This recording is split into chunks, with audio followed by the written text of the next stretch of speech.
Assalamualaikum warahmatullahi wabarakatuh. Selamat datang di channel saya Oprek Film. Kali ini saya akan mengoprek sebuah film tahun 1994 yang mana film ini meraih rating tertinggi dalam sejarah dunia perfilman, yang menceritakan tentang perjuangan seorang bankir yang dihukum atas pembunuhan istri dan selingkuhannya meskipun ia mengaku tak bersalah. Langsung saja ini kisahnya.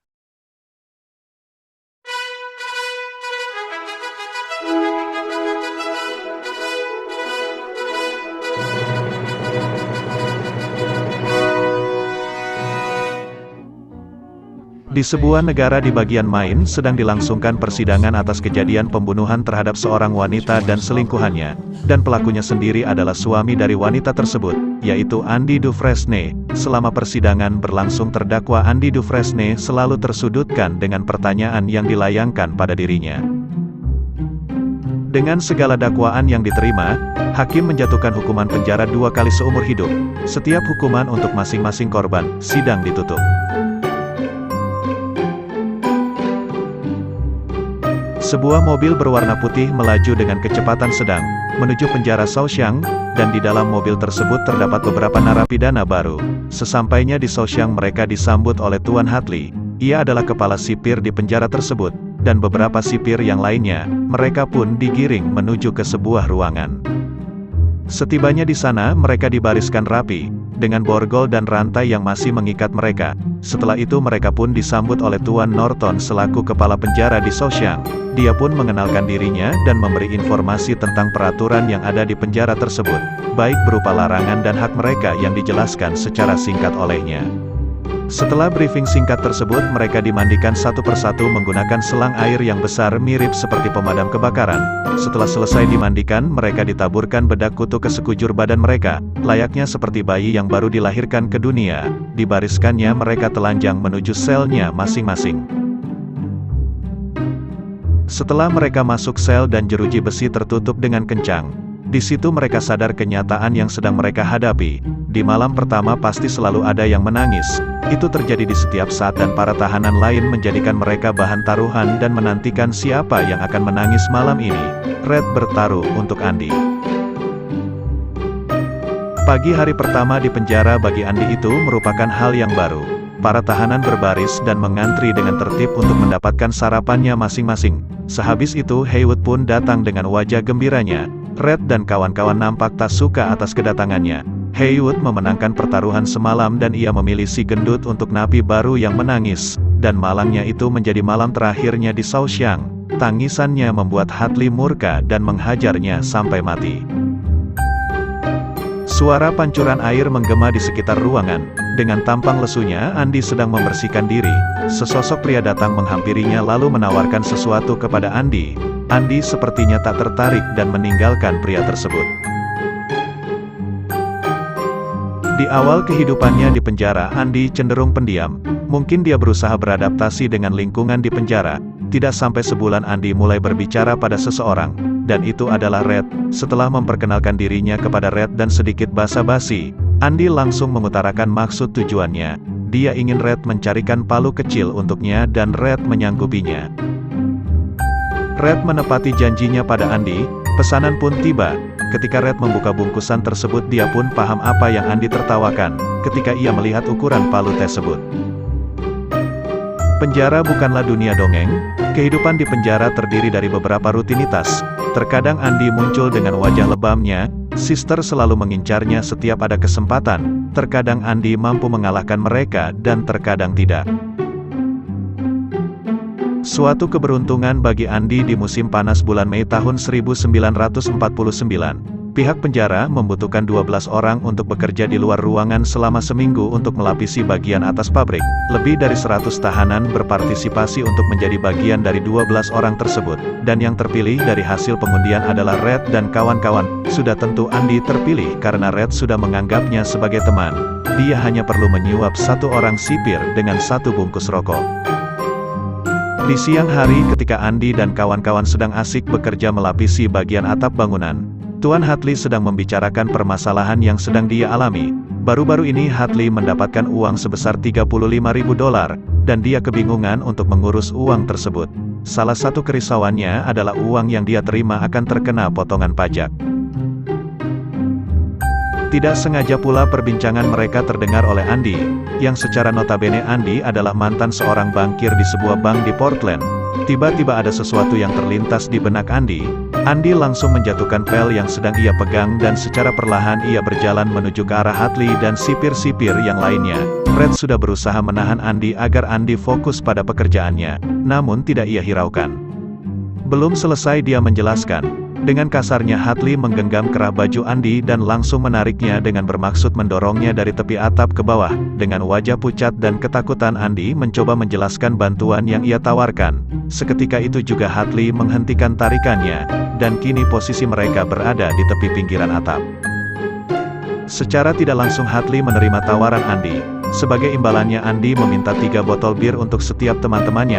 Wajah gembira terlukiskan ketika Red dan kawan-kawan menengguk tiap botol bir yang disediakan oleh Hadley. 1 botol bir dingin yang siap menghilangkan dahaga mereka. Di bawah sinar mentari yang hangat, Andy hanya mencoba untuk membuat tali persahabatan antara dia dan yang lainnya. Saat para napi sedang menonton, tiba-tiba saja Andy menghampiri Red dan mengatakan keinginannya untuk dicarikan poster Rita Hayworth. Dengan sedikit terkejut Red menyanggupi permintaan Andy tersebut dan segera berlalu meninggalkan Red. Tapi sayang sekali, Sister telah menunggunya di luar, dan tanpa banyak omong mereka menyeret Andy ke ruangan di belakang layar. Seperti yang kalian kira apa yang akan terjadi, Andy dengan sekuat tenaga melakukan perlawanan kepada Sister, cuman sayang dia kalah jumlah. Kali ini Sister menyiksa Andy sampai membuatnya nyaris mati. Karena perbuatan tersebut Andy mengalami perawatan selama sebulan di klinik, dan Box dia ditahan di sel pengasingan selama 1 minggu.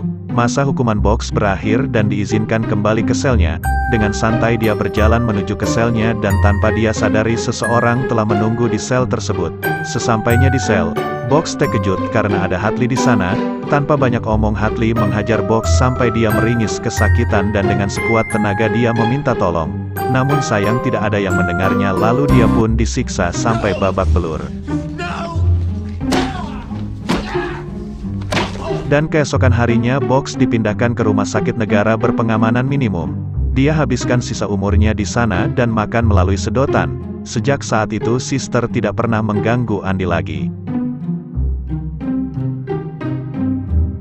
Sebulan telah berlalu Andy kembali ke selnya, lalu dia dapati sebuah bungkusan panjang berwarna coklat. Dengan sedikit penasaran, Andy membukanya dan yang dia dapati di hadapannya adalah sebuah poster Rita Hayworth yang lumayan besar, dan ada beberapa tumpukan batu alabaster sebagai hadiah dari teman-temannya. Keesokan harinya ada pemeriksaan mendadak. Satu persatu sel tahanan yang lain digeledah dan sampailah penggeledahan pada selnya Andy. Di sana ada Hadley dan Tuan Norton. Mereka mengamati dengan seksama ruangan kecil tersebut. Norton pun tertarik dengan apa yang Andy pegang dan dia pun mengambilnya. Pandangan Norton tertuju pada poster Rita Hayworth.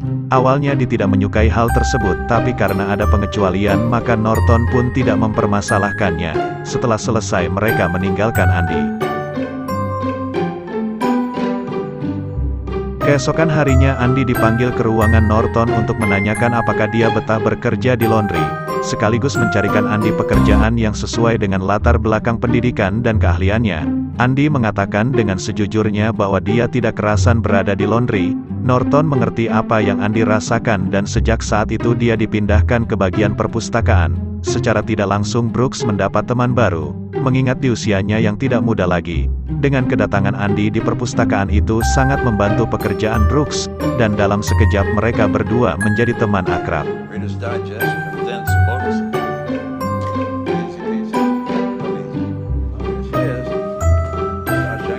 Kabar tentang dipindahkannya Andy ke bagian perpustakaan menyebar dengan cepat. Andy mengungkapkan idenya kepada mereka tentang bagaimana agar bisa menambahkan buku-buku baru dan mengembangkan perpustakaan agar terlihat lebih baik lagi. Mereka semua merespon ide tersebut dengan baik. Brooks langsung menimpalinya dan berkata pada Andy bahwa selama dia ada di Shawshank sudah ada 6 kali pergantian kepala penjara, dan tidak satu pun dari mereka yang memberikan dana yang kau minta. Itu semua tak membuat Andy putus asa. Dia langsung menemui Norton dan meminta izin untuk mengirimkan surat 1 kali dalam seminggu, dan Norton pun menyetujuinya.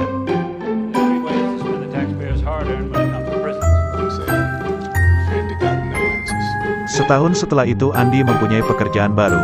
Dia mengurus pajak semua sipir yang ada di penjara Shaoxiang, termasuk Norton.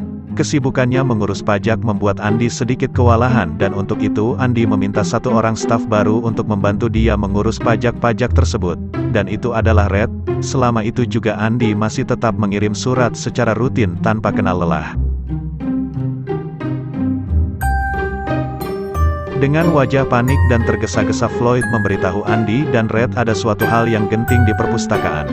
Dengan sigap mereka bertiga berlari cepat menuju perpustakaan, dan sesampainya di sana, mereka terkejut mendengar suara teriakan terdengar sampai ujung ruangan, dan terlihat jelas bagaimana takutnya Haywood ketika lehernya sudah mengeluarkan sebercak darah yang berasal dari pisau tajam yang menempel di lehernya. Perlahan Brooks melepaskan Haywood dan menjatuhkan pisaunya berbarengan dengan isak tangisnya. Hal itu dilakukan Brooks karena dia merasa belum siap bebas dari penjara tersebut, yang telah menjadi bagian dirinya selama 50 tahun. Hari kebebasan Brooks pun tiba, dan dia harus mengarungi kerasnya kehidupan di luar penjara dan berakhir dengan bunuh diri. Kabar baik datang menghampiri Andy. Ada sepucuk surat yang dialamatkan untuknya. Lalu dia buka surat itu dengan perlahan. Untuk Tuan Dufresne atas permintaan Anda. Dengan ini kami berikan Anda cek sebanyak $200. Ditambah perpustakaan daerah memberi donasi buku bekas, dan beberapa barang lainnya. Kami harap ini bisa memenuhi kebutuhan Anda, dan kami anggap masalah kita selesai, dan tolong berhenti kirimi kami surat. I believe you're crazy enough. Like Captain said, a little pinch of loaf. 10 tahun berlalu tiba masanya bagi Red untuk menjalankan pembebasan bersyaratnya yang kedua kali. Pertanyaan yang sama diajukan, begitu juga dengan jawabannya, dan hasil yang sama juga yang dia peroleh. 30 tahun sudah Red berada di Shaoxiang.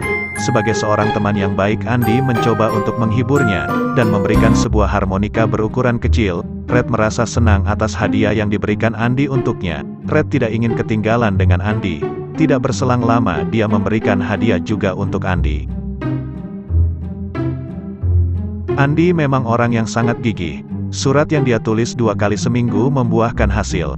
Akhirnya pada tahun 1959 bagian senat tidak bisa membuat Andy diam. Dengan cek $200, maka dari itu mereka memutuskan untuk mengalokasikan dana sebanyak $500 per tahun untuknya. Apa yang Andy lakukan sejauh ini membuat Red berdecak kagum. Dengan bijak Andy mengelola uang tersebut sebaik mungkin. Salah satunya adalah dengan membuat perjanjian dengan kelompok amal, beberapa klub buku dan membeli buku secara kiloan. Hasilnya pun terlihat, Andy telah menyulap perpustakaan Shaoxiang menjadi perpustakaan penjara terbaik di seluruh New England. Di lain situasi, Norton sedang mempublikasikan program yang dia buat kepada puluhan wartawan, bahwa program yang ia ciptakan akan membantu masyarakat luas, di mana para tahanan akan melakukan pelayanan masyarakat, dan itu membuat para tahanan yang selama ini ada di dalam penjara bertahun-tahun dipersilakan melihat dunia luar. Ada banyak cara yang berbeda untuk menggelapkan uang. Norton pun melakukan hal tersebut, dan Andy membukukan semuanya. Terdengar suara sirine mobil dari kejauhan, yang menandakan akan ada tahanan baru yang datang di Shaoxiang. Dia masih muda, sangat sombong dan berandalan. Dia adalah Tommy Williams, tuan rock and roll, masuk penjara Shaoxiang pada tahun 1965, ditahan selama 2 tahun karena kasus pencurian dan pembobolan. Dalam waktu singkat Red dan kawan-kawan langsung menyukainya karena sifatnya yang energi dan supel. Dia banyak bercerita tentang pengalamannya di banyak penjara.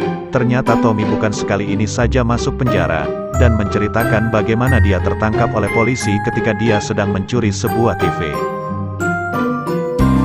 Andy membuka jasa pelayanan untuk membantu para tahanan mendapatkan ijazah kesetaraan SMA. Mendengar hal tersebut, Tommy tertarik dan segera menemui Andy di perpustakaan. Mereka mulai belajar dari alfabet. Tommy menunjukkan keseriusannya. Pada tahun 1966 tiba waktunya bagi Tommy untuk ujian kesetaraan. Tommy kesulitan dalam menyelesaikan ujian dan membuat emosinya meledak dan langsung meninggalkan ruang ujian.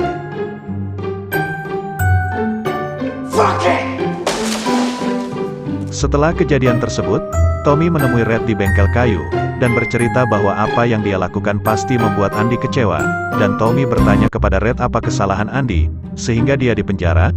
Red menjawab bahwa Andy divonis bersalah membunuh istri dan selingkuhannya. Mendengar hal tersebut Tommy terkejut, dan mulai bercerita bahwa Tommy pernah satu sel dengan Elmo Blatch, yang pada saat itu dia menceritakan bahwa dia pernah membunuh istri seorang bankir yang cantik dan selingkuhannya yang mana itu adalah istri Andy Dufresne.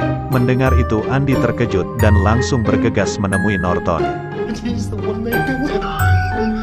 Andy segera menghadap Norton di ruangannya serta mendiskusikan perihal tersebut. Namun sayang sekali respon Norton akan cerita yang Andy sampaikan tidak sesuai dengan yang Andy harapkan.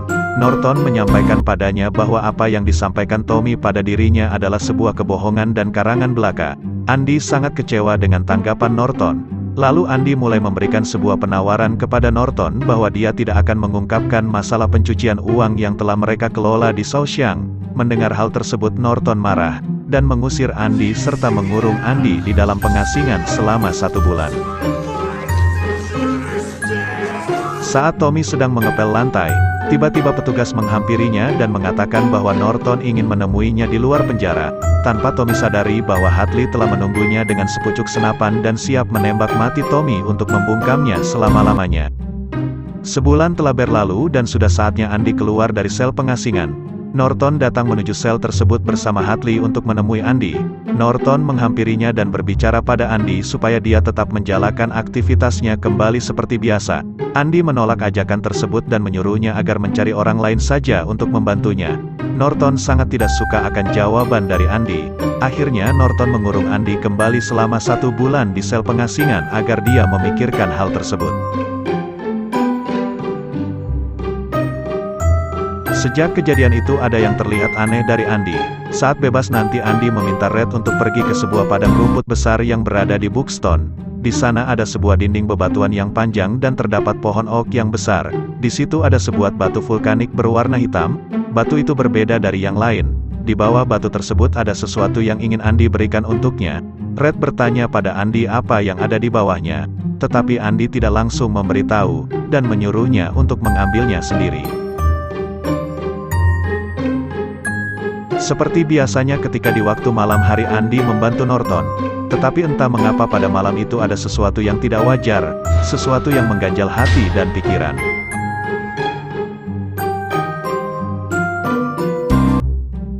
Suasana di pagi hari berjalan seperti biasa.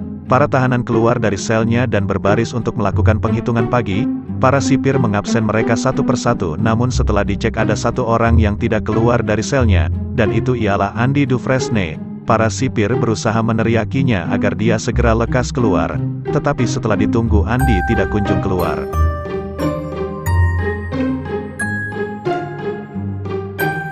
Pagi hari itu berita tentang hilangnya Andy Dufresne membuat heboh seluruh Shaoxiang.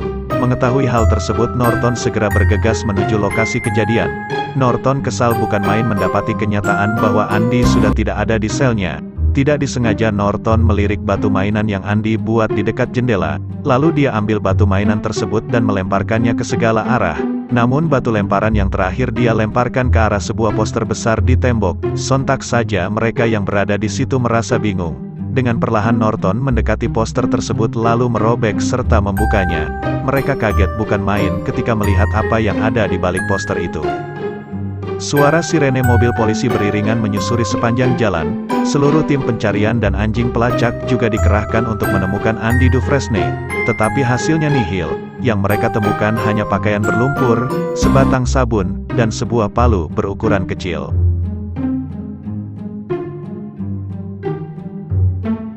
Cerita kembali saat semalam sebelum Andy melarikan diri. Tahap demi tahap telah dia susun dengan rapi.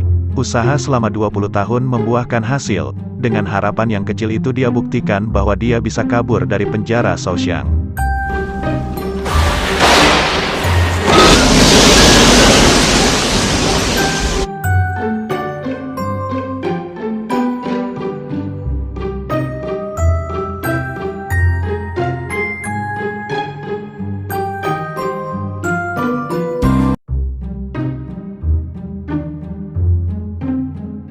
Keesokan paginya seorang pria yang tidak pernah terlihat oleh siapapun berjalan memasuki Bank Nasional Main. Tujuan dia pagi itu ke bank adalah untuk mengambil cek yang senilai $370.000 dan menitipkan sebuah amplop coklat pada bank tersebut untuk digabungkan bersamaan dengan pengiriman pos. Tidak lama berselang setelah kiriman amplop itu sampai ke tujuan, Pihak kepolisian ramai-ramai mendatangi penjara Souchang dengan membawa surat penangkapan beserta bukti-bukti. Suasana di sekitar penjara menjadi gaduh, dan tanpa banyak omong mereka langsung menyeret Hadley ke dalam mobil. Norton tak ingin menyerahkan diri, dan memilih untuk mengakhiri hidupnya dengan senjata api yang diambil di dalam laci ruangan kerjanya.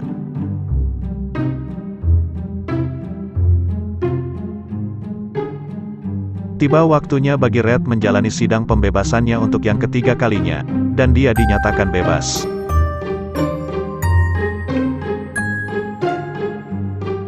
Kehidupan di luar penjara merupakan suatu hal yang buruk baginya, seperti seseorang yang tersesat di dalam hutan yang tidak tahu ke arah mana yang akan dia tuju. Bisa dibilang kehidupan Red hampir sama seperti yang Brooks alami, hanya satu hal yang bisa membuat Red bertahan, yaitu janjinya pada Andy. Perjalanan panjang dia tempuh untuk mencapai Buxton. Dia terus mencari tempat yang dimaksud Andy. Hanya dengan bantuan kompas dia mencarinya. Setelah lama mencari akhirnya dia menemukan tempat tersebut. Dia terus menelusuri setiap sudut bebatuan untuk mencari batu vulkanik berwarna hitam. Lalu nampaklah sebuah kotak. Dia lihat keadaan sekitar untuk memastikan keadaan dan dibukanya kotak itu dengan segera. Yang dia dapati adalah sebuah amplop berisi uang dan selembar surat. Dia buka surat tersebut dan membacanya.